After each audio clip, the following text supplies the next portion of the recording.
You are listening to Parenting Our Future with certified parent coach Robbin McManne, author of The Yelling Cure and founder of Parenting for Connection. My podcast is all about providing you with the tools and solutions you need in your parenting so you can create the family you always wanted. For more information on my book and other resources, check out yellingcurebook.com. And if you like my show, then I want to tell you about a hilarious parenting podcast called What Fresh Hell?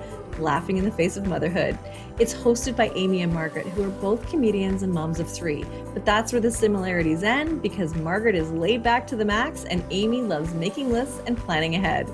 In each episode of What Fresh Hell, Amy and Margaret wrestle with a common parenting issue using research, lively debate, and tons of humor. So if you're stuck at home right now with your kids, this is the perfect escape.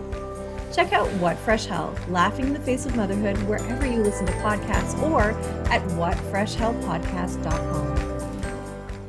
Hello, everybody. It's Robbin McManne here. Welcome back to Parenting Our Future. I have a really fun guest today. I know you're going to love her. I have Janet Allison on. She is not just a lifelong learner. She has a passion for teaching, and she has founded Boys Alive.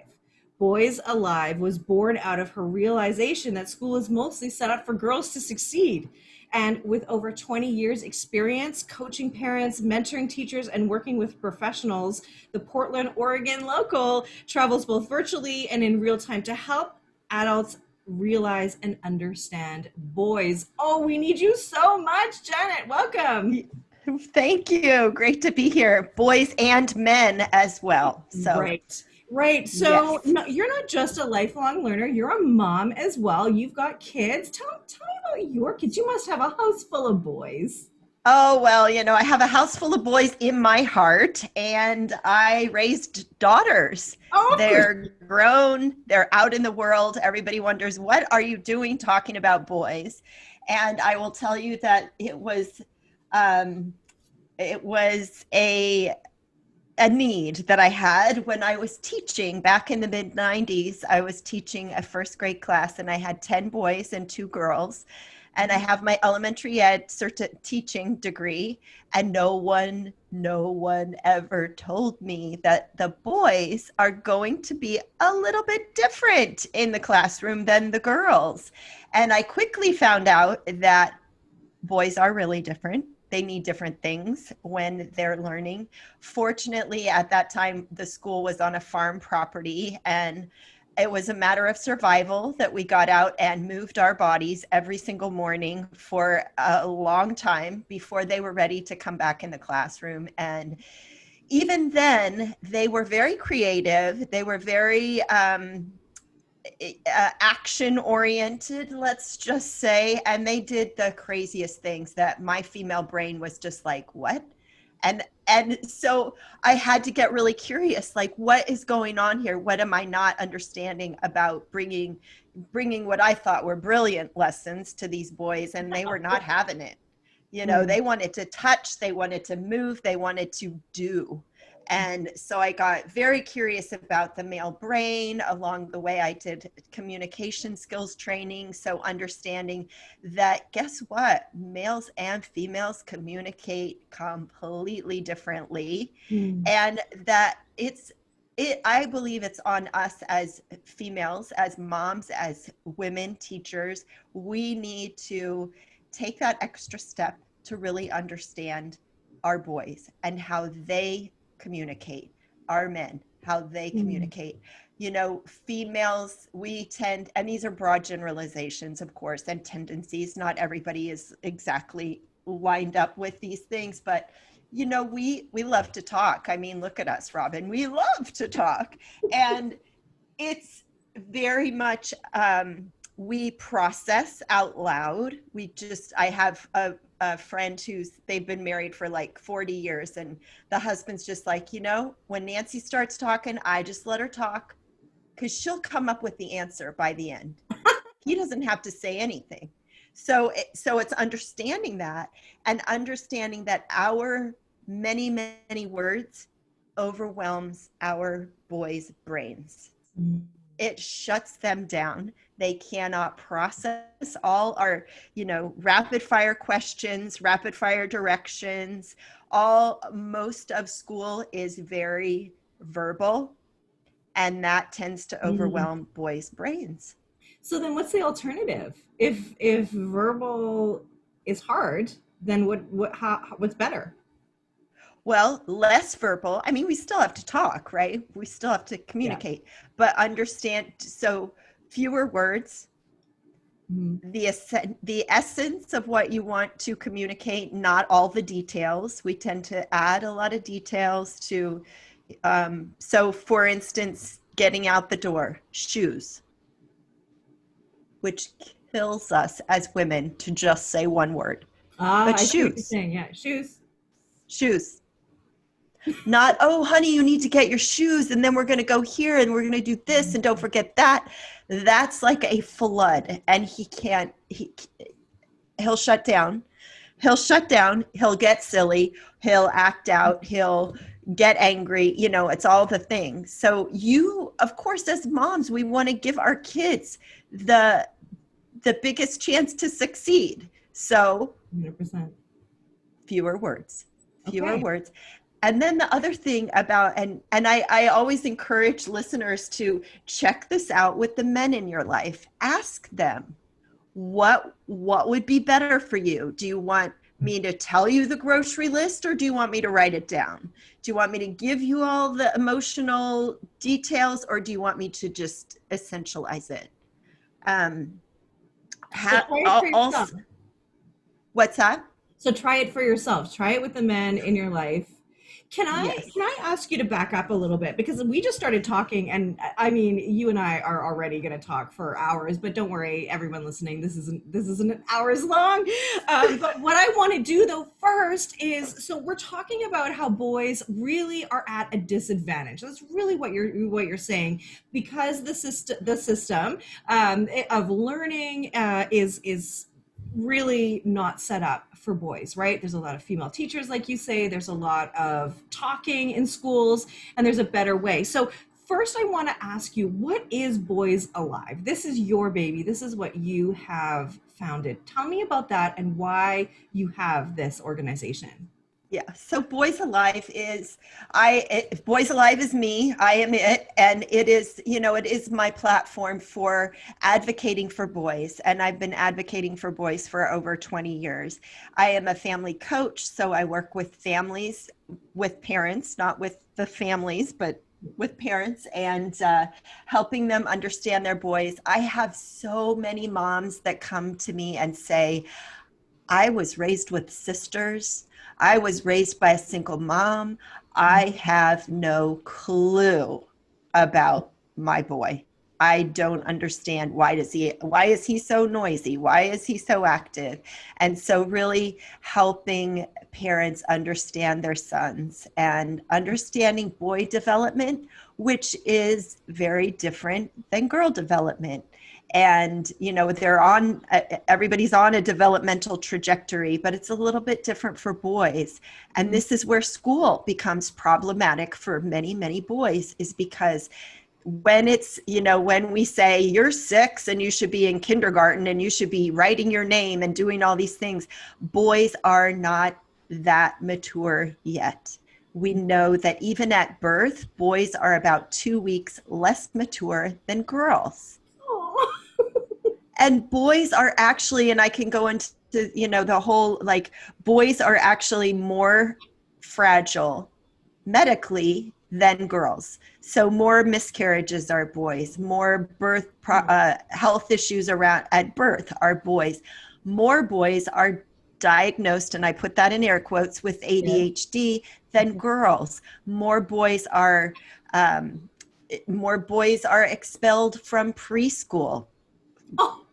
More boys do not graduate from high school. More boys do not go on to college. It's a notion that we have to wrap our heads around as a society, is that our boys are failing. And part of that is because we have created the system that is very female friendly, again, very verbal, sit still, listen and learn, Boys Mhm. do not learn if they have to sit still. When their Right. brain, with their bodies are in motion, their brains are in motion. But if we Mhm. ask them to be still, it's as if we're just turning a switch. Turn off their brains. So why is that though? Why do they need to move in order to learn? And look, I understand the concept to be in motion is to be still, right? And to be calm.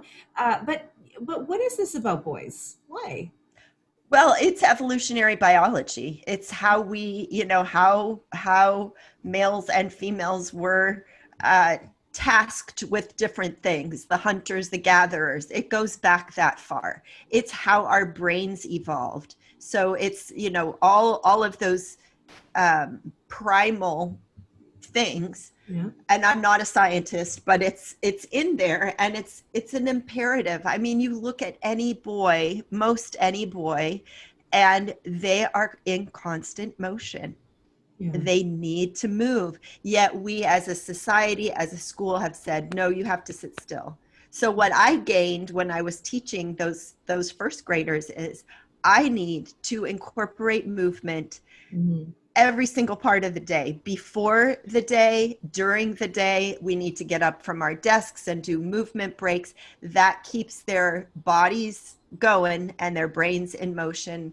And I think now, with all of this remote learning, it is so important for parents to realize you cannot just imagine he's going to roll out of bed and turn on the computer and be able to attend to what's going on. He's got to have some movement Okay. and time outside. Yeah. Yeah. Look, and I see it with my own two boys as well. Now, here's the thing though. As our boys are getting older, I'm seeing a shift in my own kids where they're not moving as much. And I know that that's a part, of the technology that we have, right? And so what do you say about the boys that now are really lazy or that we perceive as being lazy that can't get up? Yeah, What's happening with yeah, them? yeah. So pandemic aside, it's we really have to tease apart what is being caused by where we are in 2020 and the school year, and what is normal boy development.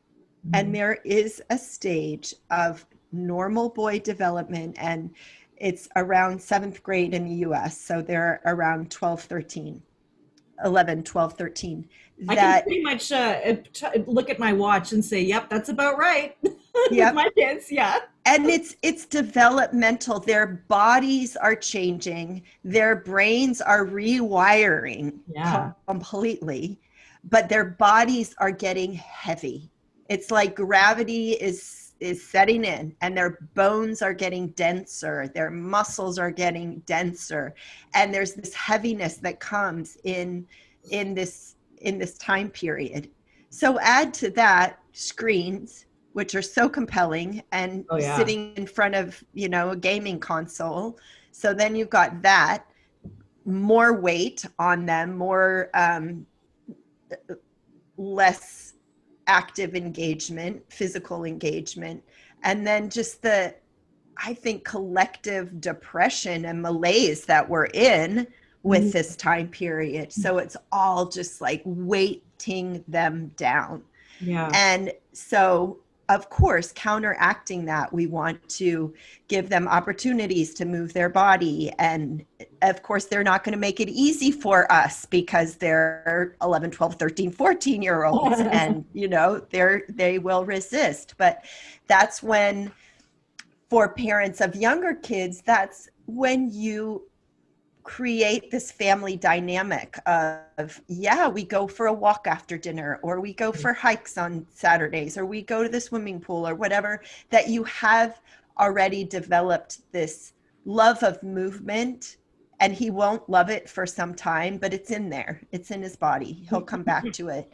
And of course, always encouraging sports or some sort of martial arts, parkour, all those kinds of things can be really uh, address a lot of the risk taking and challenges that many Yeah. boys seek. Right. Yeah, we'll do like BMX biking. We have a parkour park here, which is great. If you don't know what parkour is, you got to check it out because it's so fun, and they love it. But yeah, okay, so that is really interesting, and I really like what you said about as they get older and they embark on those teen years, it's not as much about hormones as it is about the brain reorganizing and rewiring. Yes, the hormones are there, and we've always just chalked it up to hormones. It's not so much that as it is the brain rewiring, and that's really important to know. We And also, oh, go can I ahead. interject too? Yeah. It's important to tell your boys what's Mm, going on. yes. They need reassurance because they're in this body that is changing and they feel the heaviness. And so it's Mhm. really important to reassure them that this is just another step in your development. It won't always be this way. That's great. That is such great advice. Of course, tell your boys what they're going through. Of course. Why would you keep it from them? I Right. But we mean, yes. sometimes forget, we get Yeah. busy. Yeah. It's Yeah. it's it's the most obvious and easily to forget. So easy to forget. And what I was going to say too, look, we know boys' brains are slightly different than girls' brains. So really talking about that, I think is really, really important. And also knowing that, just the simple fact that we want eye contact. We can actually measure stress hormones in their mouths. Men too, by the way, when we force them to have eye contact. Having eye contact doesn't mean I'm listening better to you. In fact, Well, boys feel threatened, right? yes, yeah. And I mean, this is again where you check in with the men in your life. And one dad told me, he said, I tell my wife if she wants me to look at her, I can do that, but I can't hear what she's saying. If she wants me to hear if she wants me to hear what she's saying, then I can't look at her. Yeah. So basically, he says, choose one channel. Either I look at you and don't hear you, or I hear you and don't look at you. Right. Well, and the Yeah. reality is that's the fact, right? You can fight it or you can embrace it and get the results you want, right? So let's look at what's really going on with them so that we can have better results with our kids. And results meaning, more cooperation, more harmony in our home, because that's what we're all after, right? Yeah. Uh, Yeah. but I know that there is, gosh, and I don't like to catastrophize this whole subject, but I do see so many boys get sucked into gaming and it consumes them. And if this is also at the time where they are in this heaviness, like you say, um, what do you say about this gaming obsession almost, right? Because we don't see it with Yeah. girls as much, right? It's No. boys. No, it answers so many elements for boys. It's the challenge, it's the eye-hand coordination, it's the, Mm, you know, hero's journey. It's all of these things. And of course, video games are designed to captivate and addict. You've yeah. got to, come back for that next level. And oh, there's that one next thing. And I think that parents have fought this for a really long time. I Mm, talk to so many moms and say the word Fortnite and they roll their eyes and they just want to like turn away in disgust. They hate it because they feel like they've lost their boy yeah, in this world.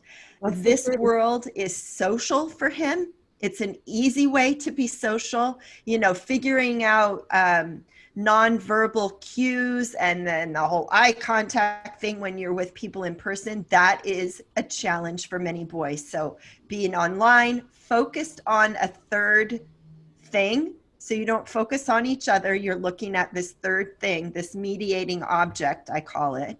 Uh-huh. So the attention is not person to person, but it's on that thing. So that's very boy friendly. And then, so we've spent all this time kind of resisting, and it's become a battle zone for so many families. And I encourage parents to take a step back, take a deep breath, and ask and get curious and become involved And there might be a time when a lot of conflict comes from like, get off, stop playing and come set the table, or, oh, but I've just got to finish this level, mom. And you're in the kitchen getting madder and madder because he's not listening and you feel disrespected. What if you stopped, took that deep breath, and put dinner on the back burner and say, hey, finish that level and then we'll eat? I mean, that's what I say. I think that's awesome. Yeah. In fact, they need a bridge of transition when they're playing their games. And I've learned this, Janet, I've learned it through my own mistakes, saying, okay, you've got this amount of time. As soon as your time is up, you've got to shut it off right now. And then before I did this work and, all this, you'd want to go up there and just turn the TV off, or you'd want to yank the cord out of the wall. But actually going in, calming down, you first need to connect with your kids. Calling them from another room does not work. And especially when you're talking about boys in gaming, they are in that other world. They are, mentally, emotionally in that other world. So breaking them out of that does mean you've got to go to them, right? Yes. And you've got to notice, like, hey, how much time do you have left? Like, how long is this game? Because the reality is there is a social component there. There is a group that they're usually with. And if you just if they just leave, then it does have, and I know it's a make-believe world, but it does have, it has repercussions for the rest of the group that are in playing the game. And so if we've allowed the gaming system to come in, then we also have a responsibility to disconnect our kids in a way that makes sense, right? Because everything is fine. We talk about the brain, dopamine wise in their brain, but if we were to go and shut it off right away, that dopamine comes crashing down and they can feel like a physical pain. It's like when you turn the lights out or when the power goes out, everybody goes, oh, you can't help it. Yeah. Boys, kids, when you're in that world, they feel it. And that's when I always say, that's when screen time turns to scream time. You are currently listening to the Parenting Our Future podcast. I'm parent coach Robbin McManne. If you're enjoying this podcast, please share it with someone who you think might also need to hear this message. And please don't forget to subscribe, and I would be grateful if you gave me a 5-star rating on iTunes. If you'd like to connect with me, all my details are in the show notes, and for a copy of my book, go to yellingcurebook.com. Now back to the show. I think it's really about, setting up expectations early, and also, what your comfort level is with screens, and put away the guilt, because we know all of us have been on screens way more in the last 6 months. So put away that guilt, but also a way to take yourself out of managing it is collaborating with your son. Here's the non-negotiables. Here's what's expected before you get on screens. Yeah. And homework, exercise, practice your instrument, family time, and you decide together what those things are. And then at some point you just have to let go. And he's going to be on screens way more than you would like. And that is his social world. Yeah. That is his active world right now. Right. And so there's a couple things I want to add to that, because I think that you also, as a parent, have to be ready for the commitment you're making with a gaming system. Like, since we're talking about gaming, let's just go there. I think this also applies for a phone or an iPad or a computer or whatever it is that you're going to give your child. But here's the thing. You can't just give it to your child when everybody else gets it. You give it to your child when you think they're ready. So it's not about keeping up with the Joneses, first of all. Mm-hmm. And your child has to be mature enough to understand the rules and boundaries around the system, because the thing is that if they don't, they're going to break the rules or push the boundaries, and then that means more policing for you to have to do on this whole system. And you want to set them up to be able to regulate themselves and that sort of thing. So you've also got to realize, look, you got to take a step back, I think, too, and say, like, is my child ready for this? Am I ready to do this?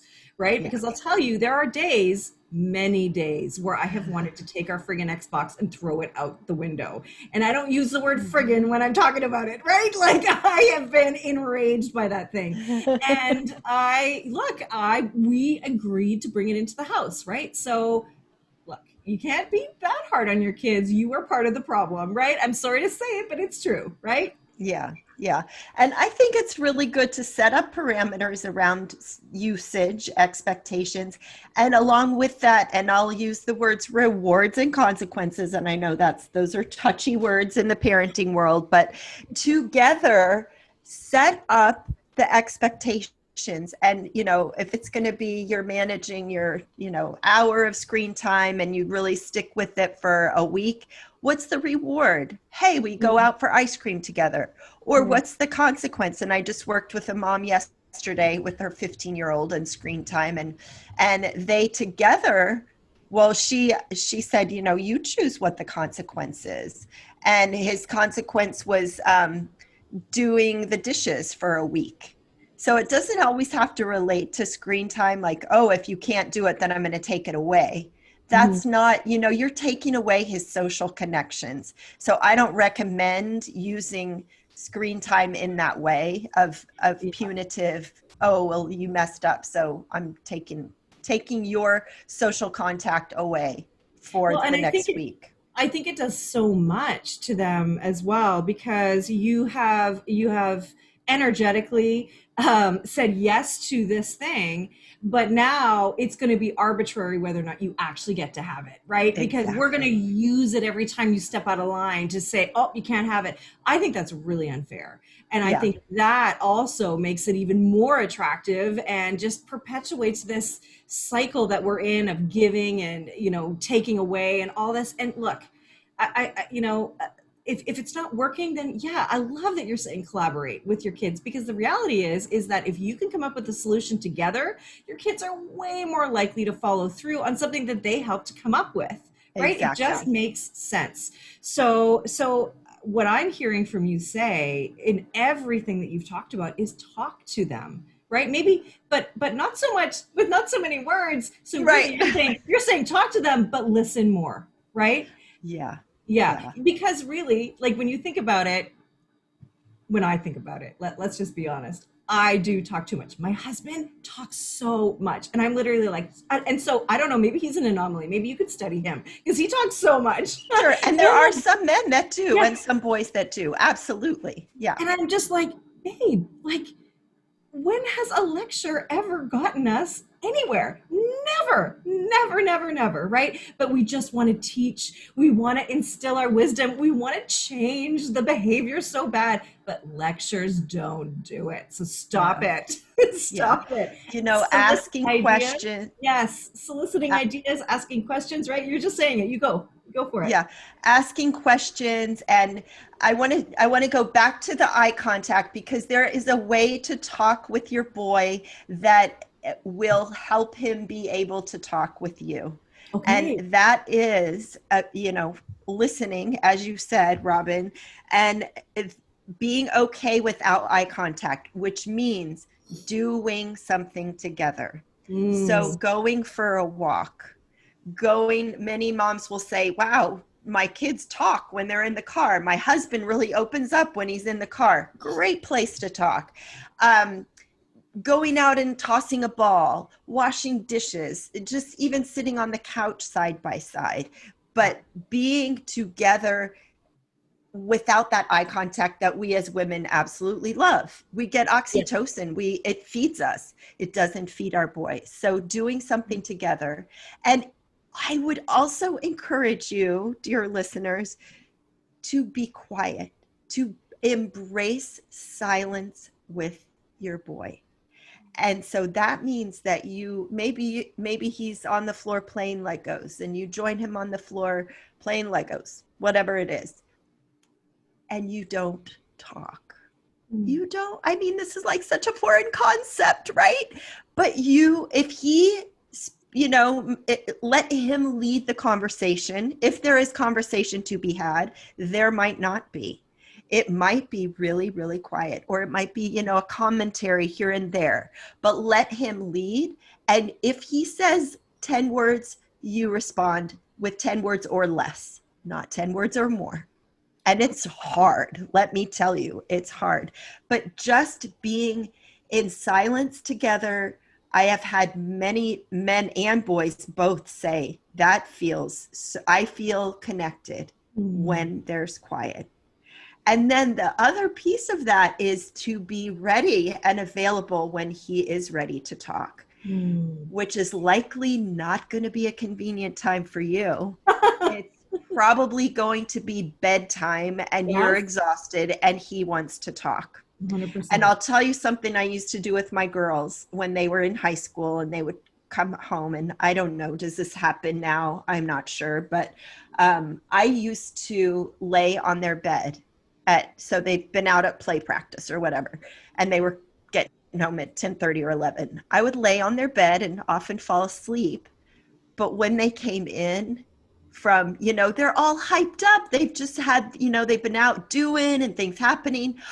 They were so ready to talk and process. And those were some sweet moments when, ordinarily I could already been in my bed. Hey, flick the lights when you get home. Let me know when you're home, and, off to sleep. But by placing myself in their world, I was privy to those moments when they were turned on and really ready to talk. Yeah. And somebody somewhere has called this the potted plant method of parenting. Oh. So often with your boys, if you're just around and not engaging, but just, and my podcast co-host is raising 4 boys, and she said, she'll just sit in the living room with her phone, like playing, some mindless game or scrolling social media.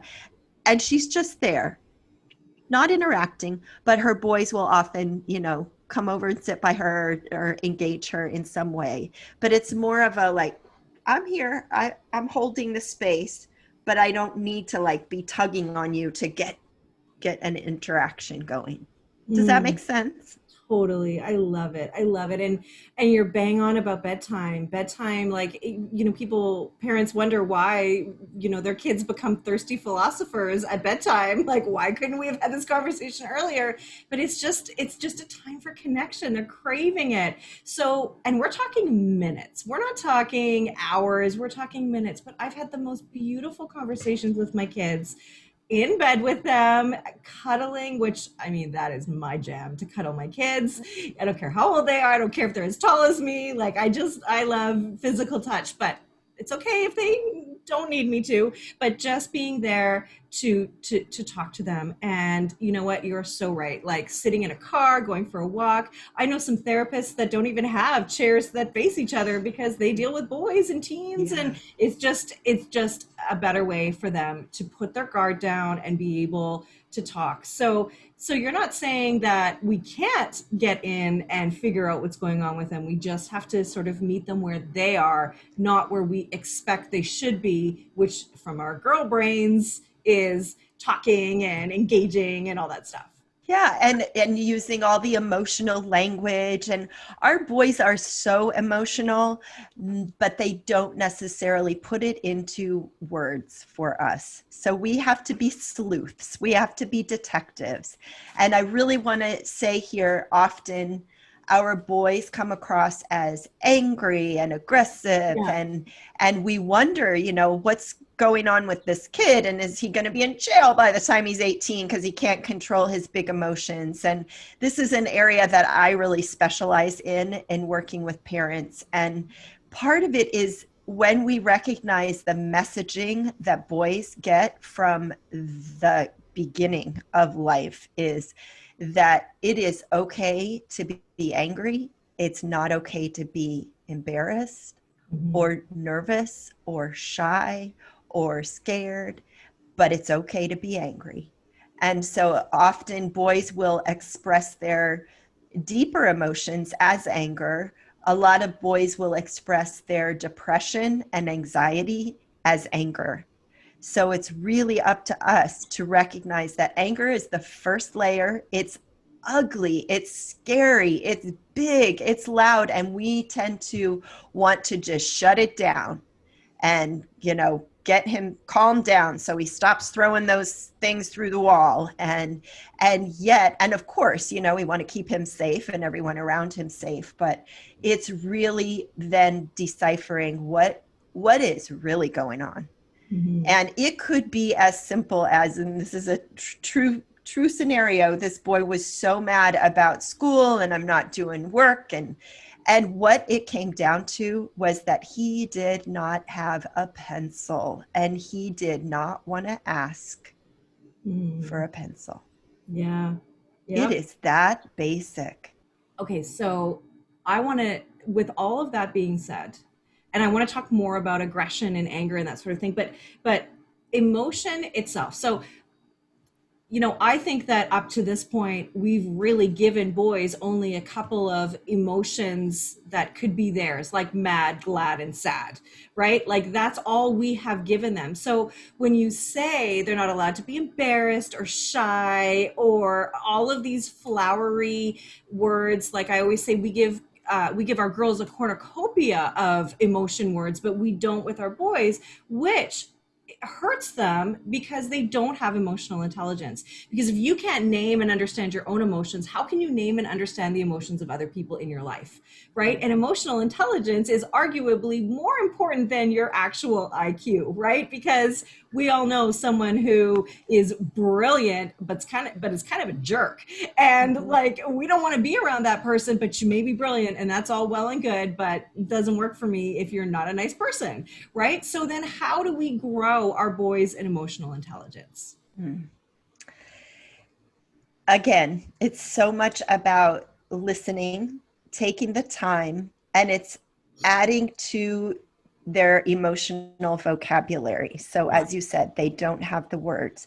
And that comes through story, that comes through imagery. And it starts when they're little. Are you as grumpy as a bear that just got woken up from hibernation and is hungry? And you give them these pictures of, I think an example is Aesop's Fables. Aesop's Fables is very much little short stories about qualities of being human, and it's very moralistic, and you don't have to say the moral at the end. Just just tell the stories and talk to them about, when I was a kid and I had to start a new school and I felt so shy and embarrassed, and so giving them a lot of the words, but also then the nuances.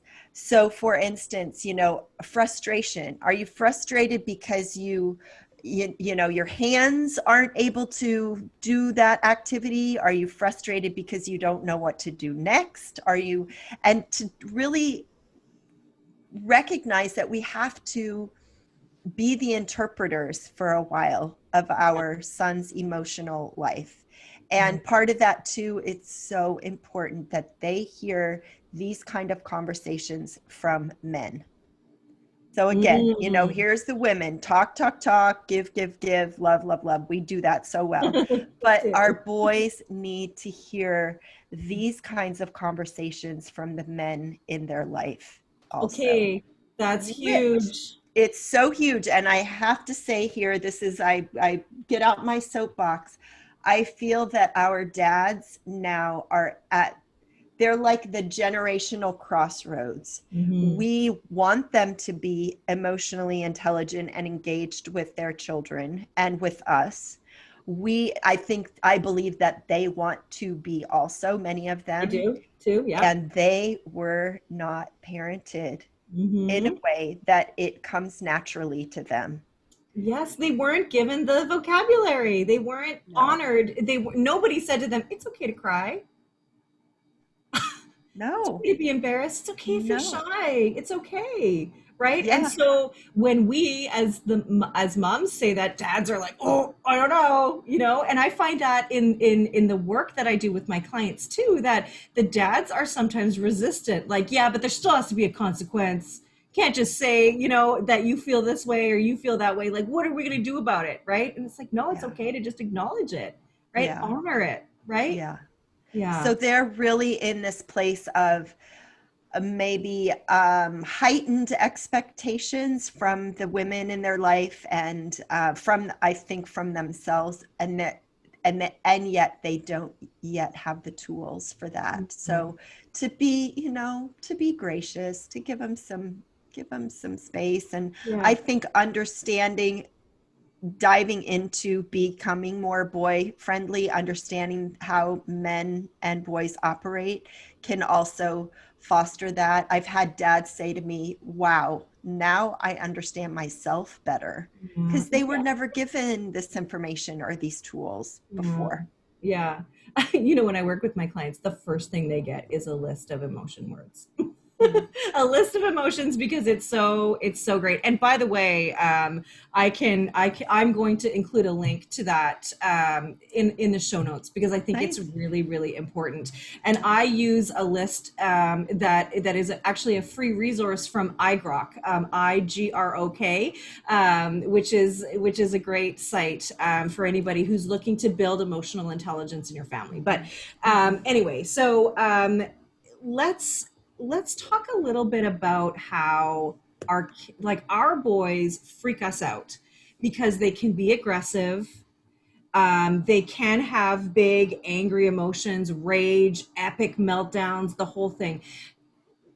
How do we work through them, and what are they about? I think that if we remember that boys are physical first, Okay.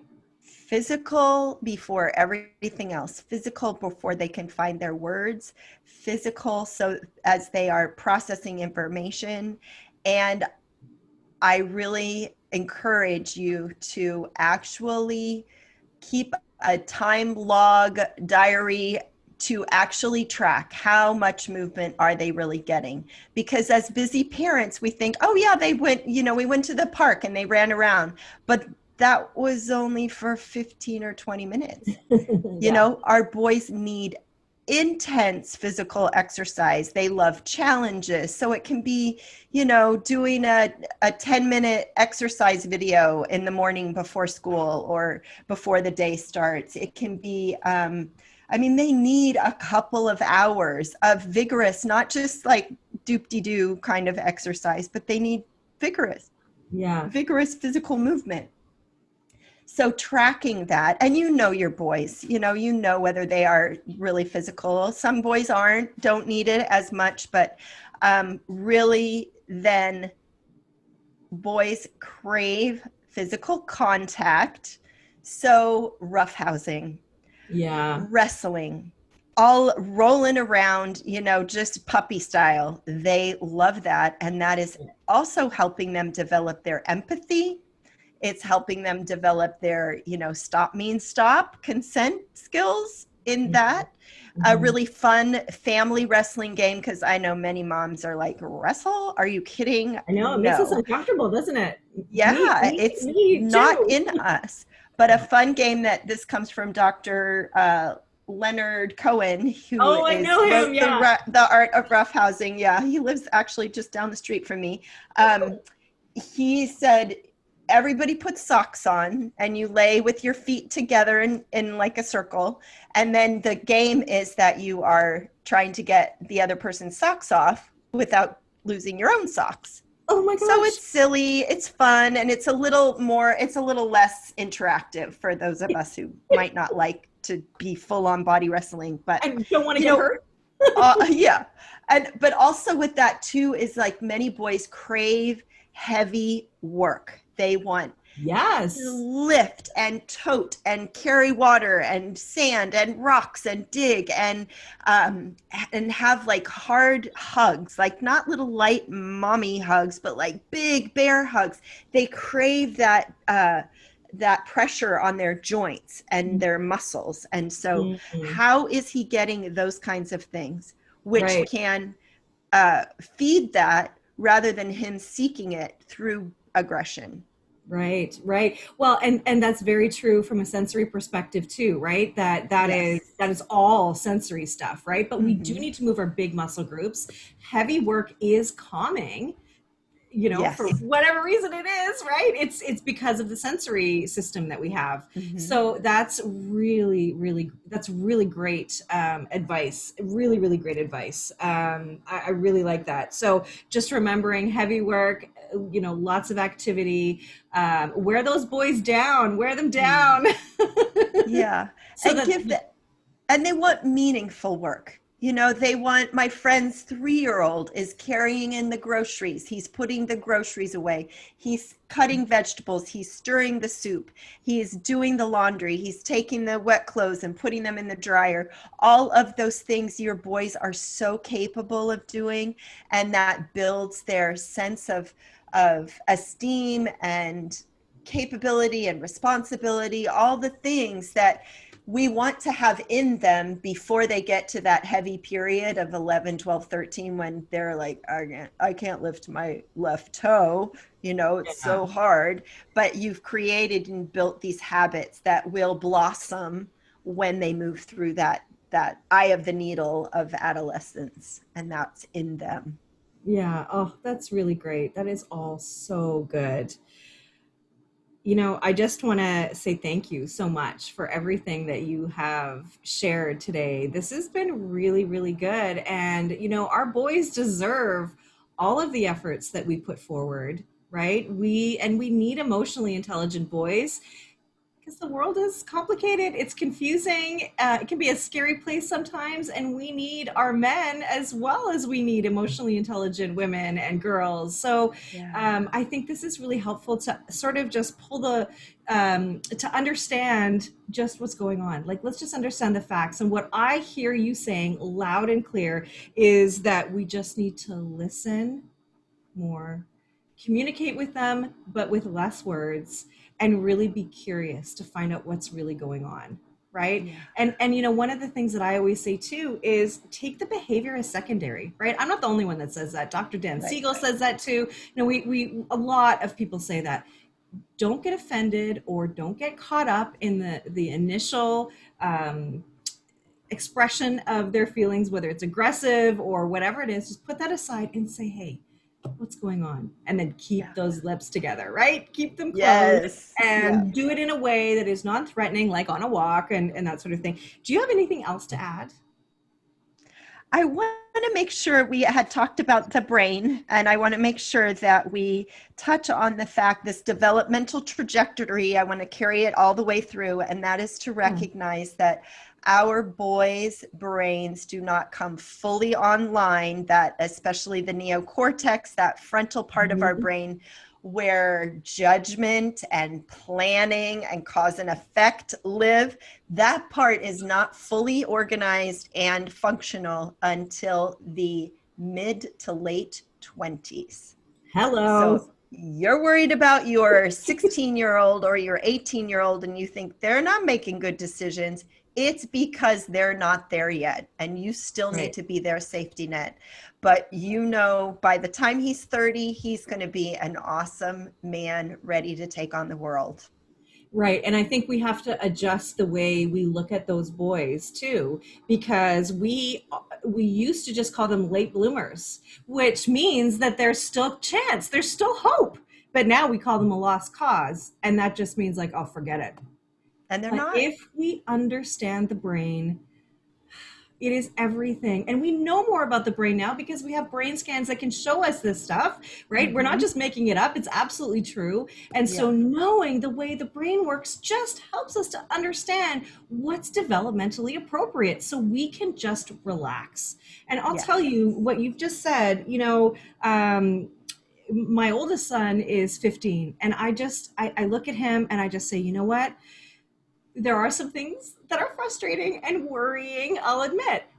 But then I also say, you've got more than 10 years worth of brain growth ahead of you. You are going to be Yeah. able to think and conceptualize concepts and do things that you can't even understand now, like that you can't even imagine how your brain is going to be able to think and grow and just process the world. So it is also really exciting to watch them discover the world and grow and flourish, right? And we need to give them the space to do that without expectations that make them feel worthless, without criticizing them and calling them names like lazy and useless, right? Because that's easy to do.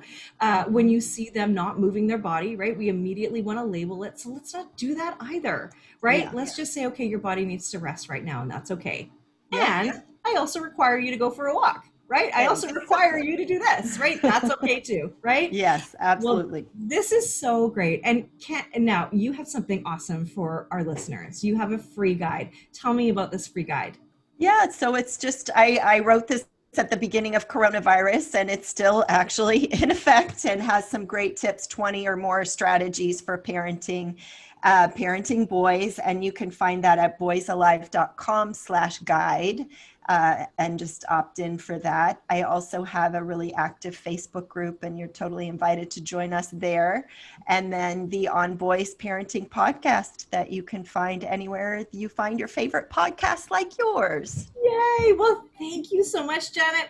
Your details will be all over my show notes. So if anybody wants to get in touch with you and talk boys, you are all there. So Janet Allison, thank you so much for being here. Thank you for having me. Thank you for listening to this edition of my podcast, Parenting Our Future. I'm parent coach Robbin McManne, and if you're enjoying this podcast, please share it with someone who you think might also need to hear this message. And don't forget to subscribe, and if you like my work, I would be grateful if you gave me a 5-star rating. For those of you who like my content and want more, visit me at yellingcurebook.com to get your copy of my book and to find other resources to help you. Until next time, I am wishing you and your family peace and connection.